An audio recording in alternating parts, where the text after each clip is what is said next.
In the deserts of Arabia, an insurgency war was raging years before I got to France. Tribes of Bedouins had united to fight a war that was very different from the one we fought in the trenches. Using small, mobile units, they challenged the might of an empire, and they were rallied around the ideas of a single, influential warrior. Ideas of freedom and change.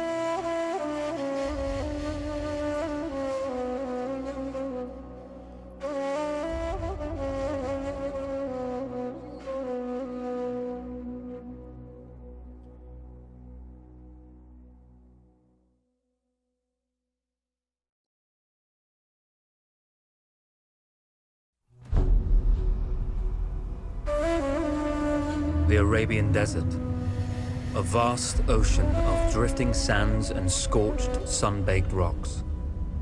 Beneath these endless dunes, oil, the lifeblood of our new mechanical century. For more than 400 years, the Ottoman Empire has ruled these lands, controlling all that's to be found here. But the Ottomans do not rule unopposed. Small bands of Bedouin rebels have united to overthrow the empire. They strike without warning and then vanish into the desert. Fighting alongside them is a lone British officer whose exploits have earned him wide renown. The world has taken to calling this man Lawrence of Arabia. In the desert, you rely on good planning, but you also hope for a dash of luck. And luck was with us when we learned of a recently derailed Ottoman train carrying a most interesting piece of cargo. A small patrol had joined the Ottomans who survived the crash. Together, they guarded the wreckage and waited for reinforcements. When your enemy has better weapons and better equipment than you, steal from your enemy.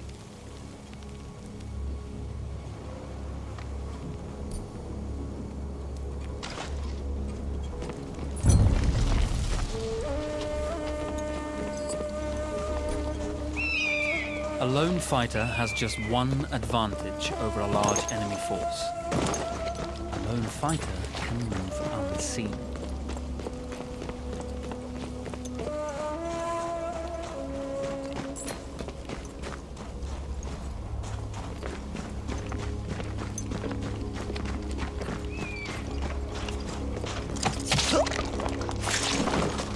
The tribesmen fought unconventionally, using weapons they knew well.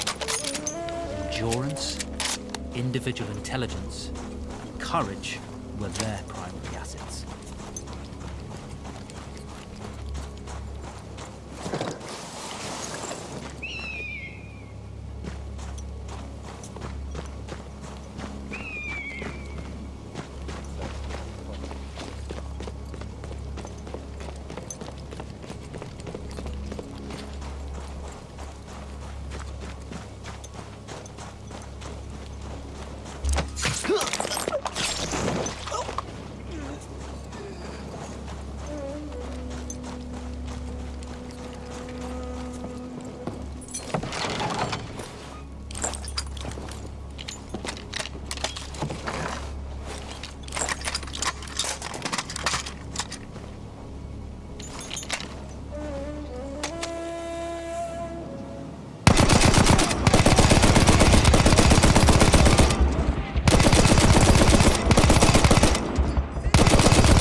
there's a world of difference between seeing something and having it in your own two hands.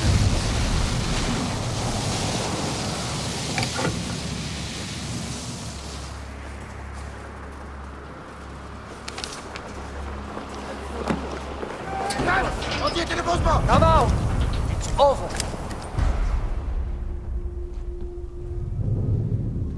Well, you did not think we would be fast enough to catch you here, did you? Lawrence of Arabia.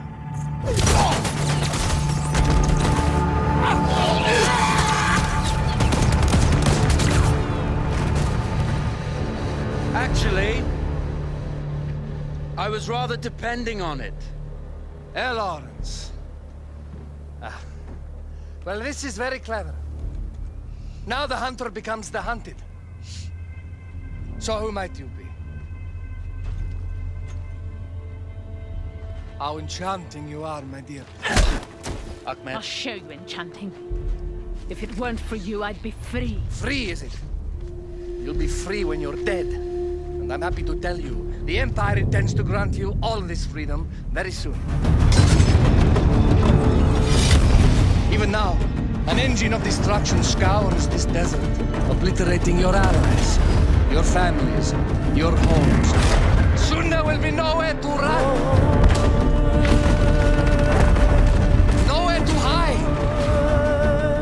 Soon all that you know, and all that you love, will be ashes. You will all be free to die. Oh. Ah, you animal! Zara.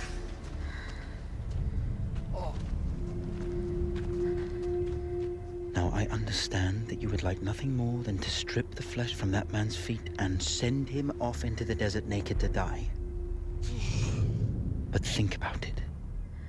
You're right. I'm sorry. My friend here, she can be a little brusque. You're going to tell me how to lie to your train, so we can lure it into a trap and destroy it. Impossible. To even begin to talk to that train, you would need an entire book of communication codes. Oh, like this one, you mean? You can never stop the progress of machines. One day, the whole world will take your lands and the precious black gold beneath its sands. We shall see, my friend.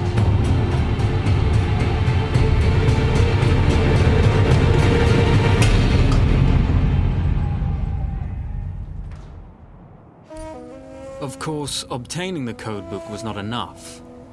To destroy this Iron Dragon, this Canavar, as the Ottomans had named it, we had to send it 3 encrypted messages telling it to stand down. There were Ottoman outposts scattered along the railroad tracks. The commanders there carried high-priority message capsules.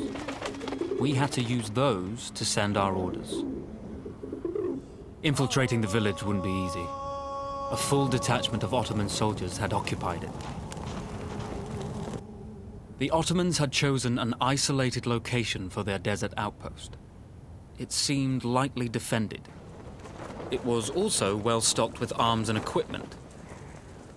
The ancient ruins were all that remained of a civilization now lost to time. The Ottoman Empire brought in the modern world with a host of armored vehicles and field guns. 3 commanders to eliminate, 3 personal message capsules to be stolen, and then sent with our false orders. How Zara tackled this dangerous and audacious mission was up to her. The Bedouin treasured their horses, and in return, those animals granted their riders unparalleled speed and mobility.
a single order would be enough. Ottoman protocol required the message to be received in triplet before the train would acknowledge it as genuine.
Putting a great deal of trust in Zara's capabilities, but I had complete confidence that she would carry the day.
tecavüz olabilir. Burayı teftiş etmekteyim. Ben senin dostunum.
Although you see, the message had already been sent, my dear. Though not the message you would have wanted. Lawrence was such a good host. It almost seemed rude to escape. I made sure to note the location of Lawrence's camp, of course. Which means the train knows too. Twice, you told that train everything was clear. But I told it exactly where to attack.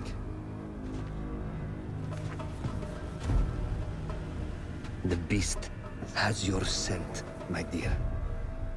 And it's coming to slaughter you and your little band of rebels.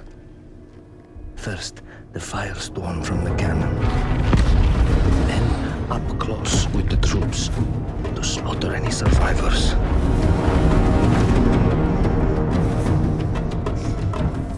The legend of Lawrence of Arabia dies tonight.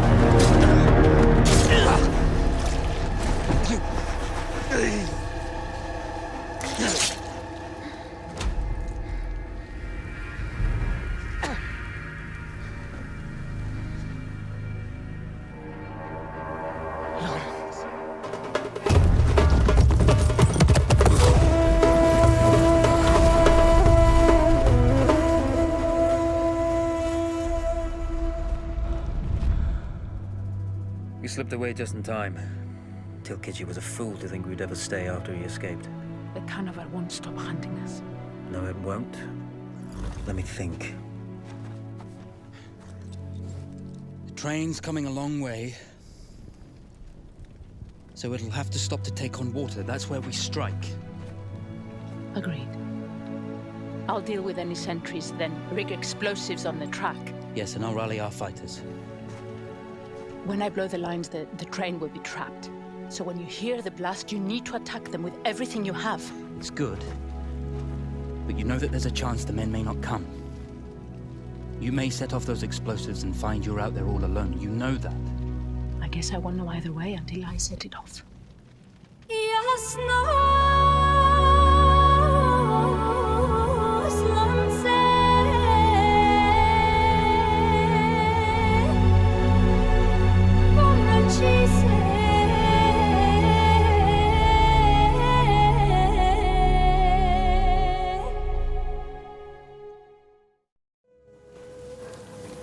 Man makes plans, and God laughs.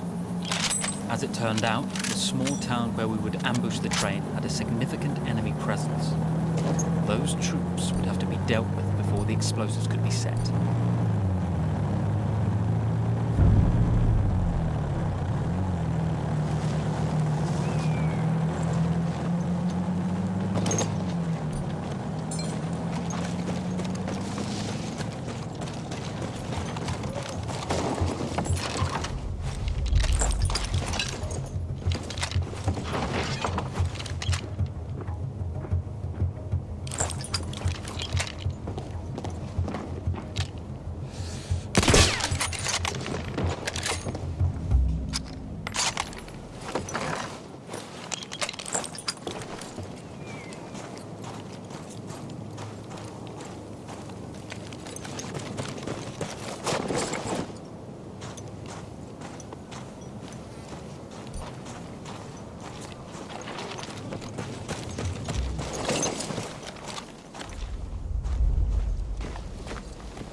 mevkiye vurun.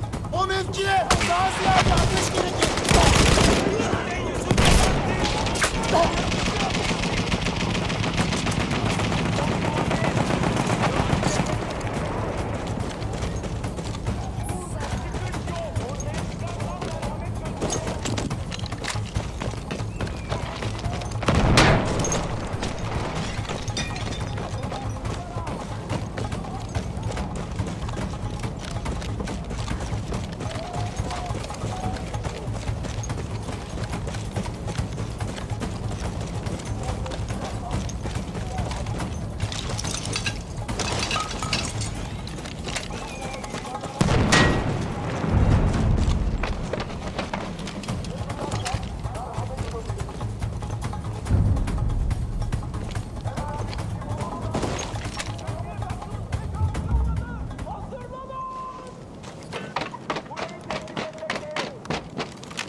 Once Zara secured the town, the trap could be set for the arriving train.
Vengeance can be a sweet or bitter brew. How did you find it, Zara?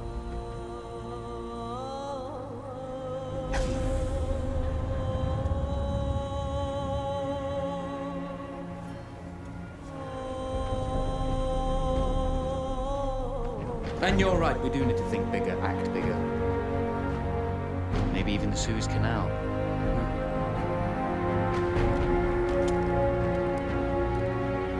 Tell me, what do you know about battleships?